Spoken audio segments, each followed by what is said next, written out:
You could have everything, money, friends, success, and still feel nothing. Why? Because the world taught you how to survive, but never how to feel whole.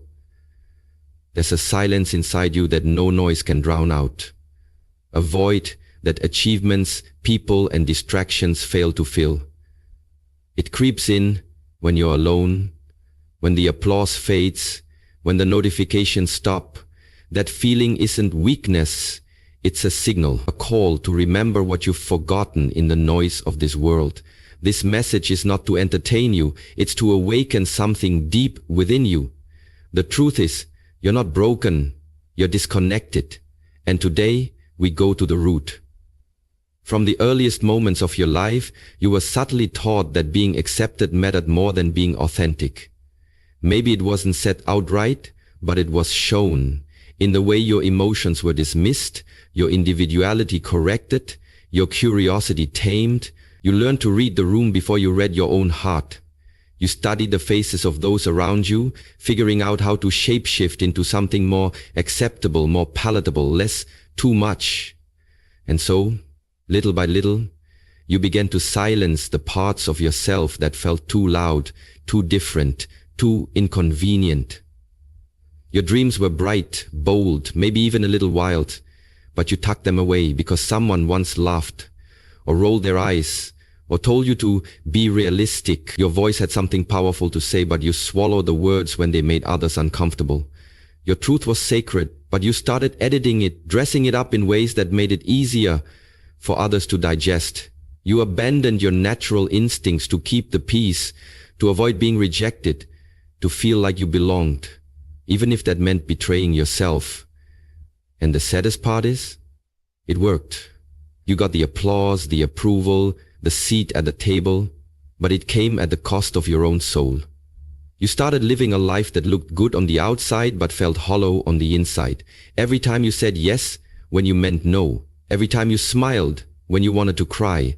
Every time you agreed just to avoid conflict, you moved further and further away from your essence. You stopped asking, "What do I want?" and started asking, "What will they think?" And somewhere along the line, you became a stranger to yourself. You look in the mirror now and wonder why you feel so disconnected, so restless, so empty. It's not because something's wrong with you. It's because the version of you that you're living isn't the one that was meant to thrive. It's the one that was trained to survive. You've become a masterpiece of adaptation, a professional at being whoever the world needed you to be, but deep down, you're starving for your own truth. You abandoned yourself to be accepted by others, and now the real you is whispering beneath the noise, asking to come back home. That ache you feel, it's not failure, it's a signal, a call to return, to reclaim the parts of you that you once buried, to remember the version of you that existed before the world told you who to be. And no, it won't be easy. Reconnection is messy. It means facing the discomfort of disappointing others. It means breaking patterns you've used to survive for years.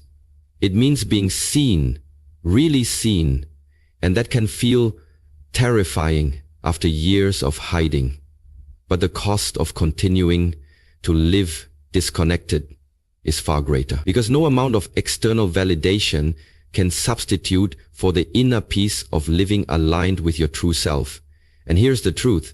The people who truly matter will love you for who you are, not for the performance you've perfected.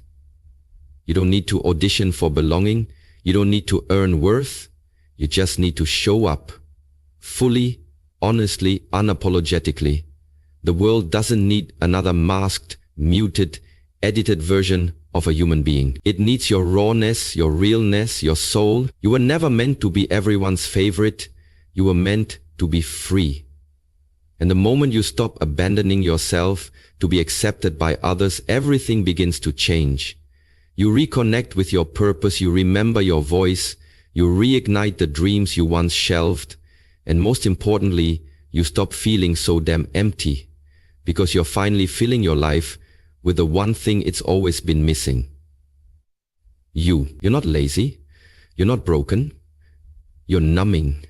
And there's a difference.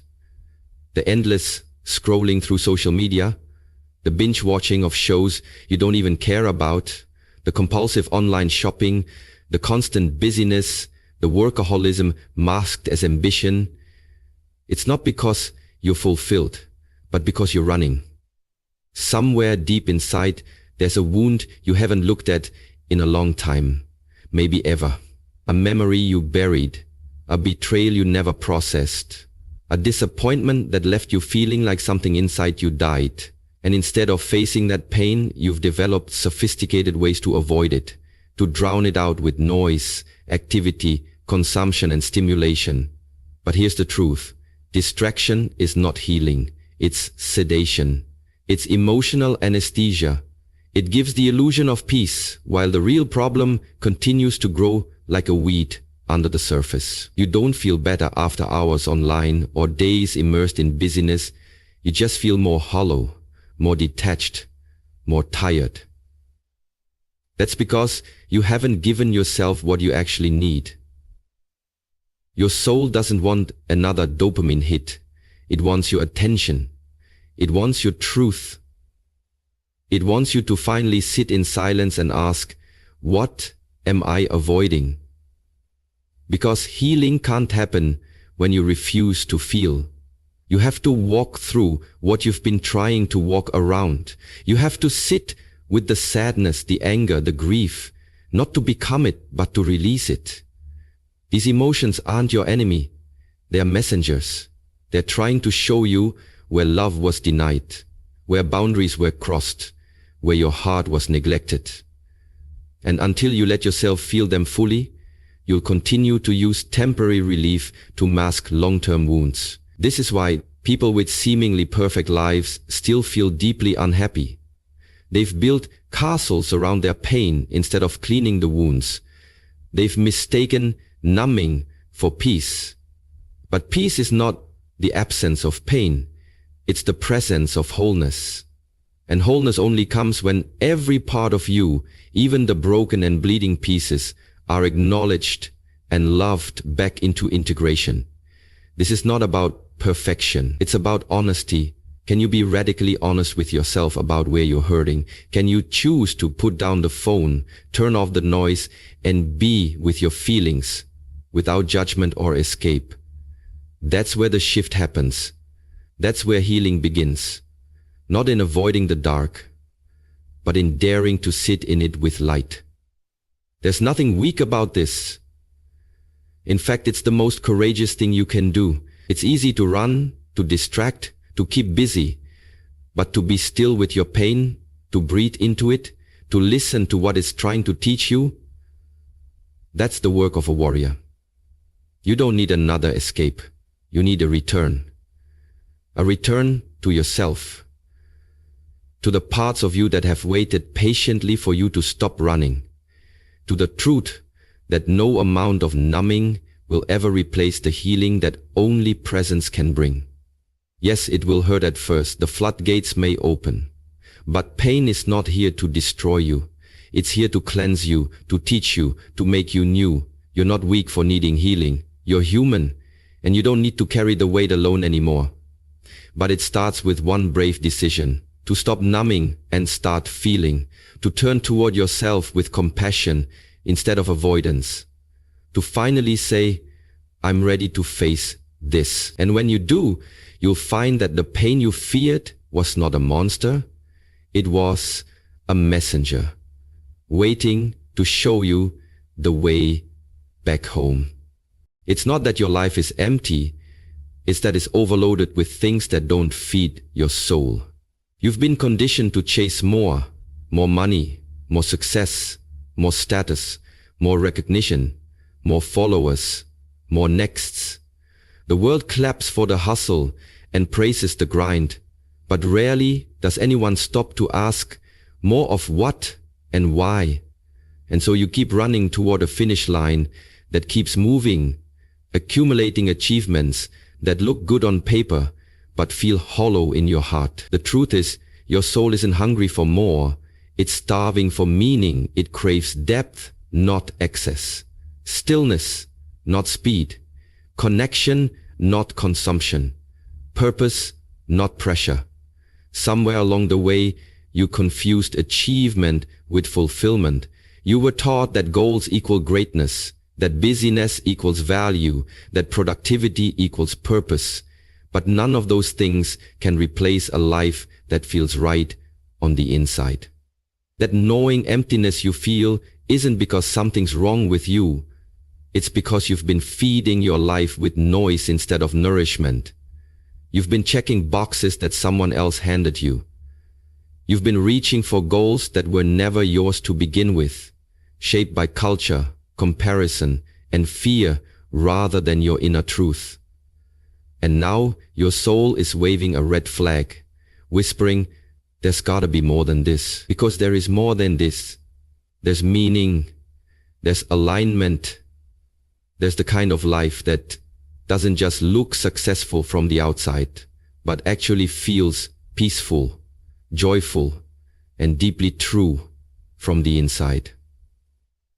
And to find that, you have to pause. You have to stop chasing and start questioning. You have to look at your life and ask, is this mine? Do these dreams belong to me?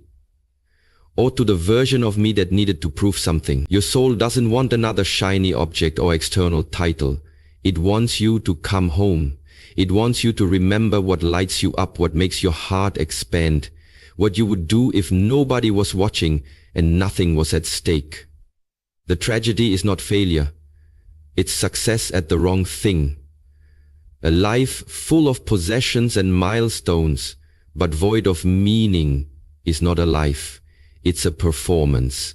And that's why you're tired, not just physically, but spiritually, because you've been living out of alignment.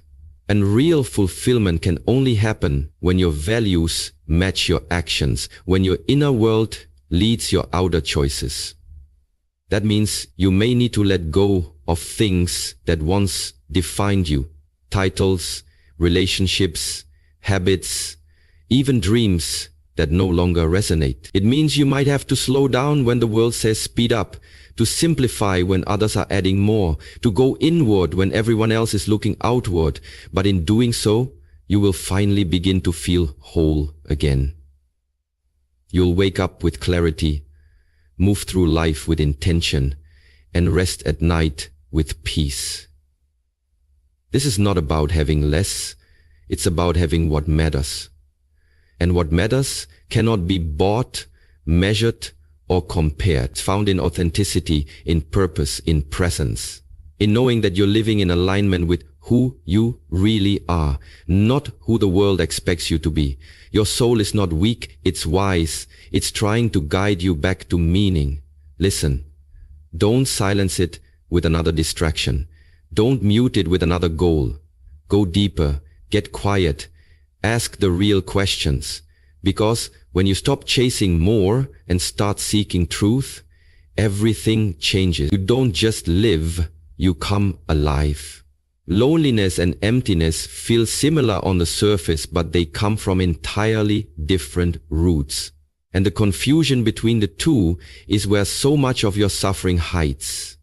You've been taught to believe that being alone means something is wrong, that solitude is a punishment, a sign of failure, a symptom of rejection or unworthiness. But the truth is, being alone is a circumstance, while emptiness is a disconnection from yourself, not from others. You could be surrounded by friends, family, lovers, crowds, and still feel profoundly empty inside. Why? Because the ache isn't for other people. It's for a relationship with your own soul. You've spent so much of your life outsourcing your value, letting it be determined by who calls you, who texts you, who praises you, who shows up for you. You've placed your self-worth on a hook labeled external validation, and every time that validation doesn't come, you feel like something is missing. But it's not them, it's you avoiding you. It's the fact that you don't know what you like anymore without asking someone else. It's the silence that makes you squirm because you haven't made peace with your own mind. It's the discomfort of not being seen, not because others won't look, but because you haven't truly looked at yourself. You can cure loneliness by calling a friend, stepping into community, making a connection, but emptiness requires a much deeper healing. It calls you to return to yourself, to sit with your own thoughts without judgment, to rediscover what brings you joy without needing anyone else's permission. The reason solitude feels like torture is because you've never been taught how to befriend yourself. You've learned how to entertain others, impress them, earn their affection, but not how to enjoy your own company, nourish your own spirit, or validate your own emotions. That's why, when the noise dies down, when the phone doesn't ring, when the messages stop, panic sets in. You interpret the quiet as abandonment instead of invitation. But solitude is sacred. It's where self-trust is built, where clarity is born, where true alignment is rediscovered. You don't become whole by being surrounded. You become whole by being seen, especially by yourself. When you start to appreciate your own presence, everything shifts. You stop chasing people who don't see you. You stop settling for shallow connections that only mask the void. You stop asking others to fill a space they were never meant to occupy. And most importantly, you begin to realize that peace doesn't come from having someone next to you. It comes from not needing someone to feel complete. That's when your relationships improve too. Because now, you're not connecting out of desperation, but out of overflow. You're not trying to extract love. You're ready to share it. You're no longer needy because you've met your own needs. You're no longer lost because you've come home to yourself. This is the deep work. Learning to be alone without feeling empty. Creating rituals that nourish your spirit. Journaling to hear your own voice again. Walking in silence to feel your own presence. Sitting with discomfort until it teaches you what it came to show. And as you do, a quiet confidence begins to grow, a softness, a rootedness, a sense of self that no external circumstance can take away. You realize that solitude isn't the enemy, it's the soil where your real self grows. And when you can finally say, I love being with me, the fear of being alone vanishes. Because you're no longer dependent on the presence of others to feel worthy. So no, you're not empty. You're just estranged from yourself. And the only way to fill that void is not through more people, more noise, or more distraction. It's through deeper connection with your own heart, your own truth, your own essence. You don't need to be surrounded to feel whole. You need to be seen. And the first person who needs to see you is you. You're spiritually dehydrated in a world that keeps offering you material water that only makes you thirstier. And the tragedy is, most people don't even realize they're drying out from the inside. We live in a time of overstimulation, overconsumption, and overexposure. Every scroll gives you another dopamine hit. Every app fights for your attention. Every advertisement promises fulfillment if you just buy one more thing, subscribe to one more platform, chase one more milestone. But none of it satisfies your soul. It distracts, it entertains, it numbs, but it doesn't nourish. You might feel temporarily excited, momentarily alive, but the feeling never lasts. And then you're left wondering why you still feel so empty when you've got the gadgets, the clothes, the experiences, and maybe even the applause. It needs quiet moments away from the noise, sacred space where you can hear your own voice and remember what truly matters. But in a society obsessed with speed and achievement, stillness feels like laziness, reflection feels like wasting time, and spiritual practice is seen as optional instead of essential. And so, without realizing it, you begin living a life that looks alive, but feels spiritually lifeless. You go through the motions, ticking off boxes, building success on the outside while crumbling on the inside. You lose touch with wonder, with gratitude, with reverence. You forget how to simply be instead of constantly trying to become.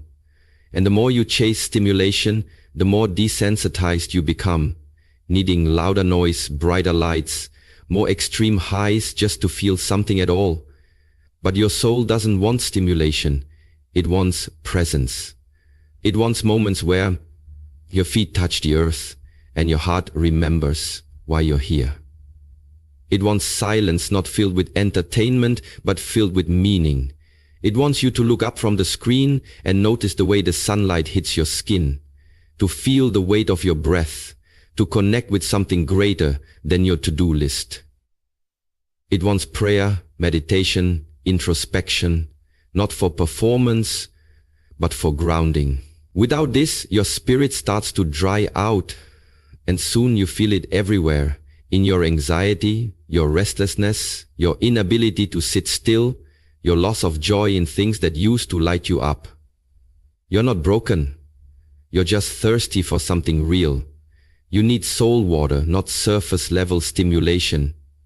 You need moments of divine connection, of spiritual recalibration, of truth that reminds you that you are not a machine here to produce, perform, and please. You are a living soul, and your inner world needs tending. It's not about religion, it's about relationship. With yourself, with the divine, with the still small voice that can't be heard over the constant buzz. You won't find it by scrolling, or shopping, or working longer hours.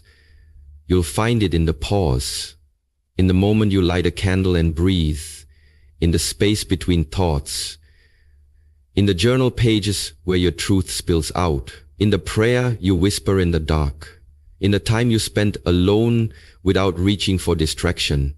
That's where your thirst is quenched. That's where meaning returns. And when you start drinking from those deeper waters, the world doesn't feel so heavy anymore. You become less reactive, more grounded. You start recognizing what actually matters and stop wasting your energy chasing what does. Your spirit begins to glow again, not because you added more, but because you remembered what was always there beneath the noise. So yes, we live in a materially drenched world, but you don't have to drown in it. You can choose stillness over stimulation. You can choose to nourish your soul instead of numbing your senses.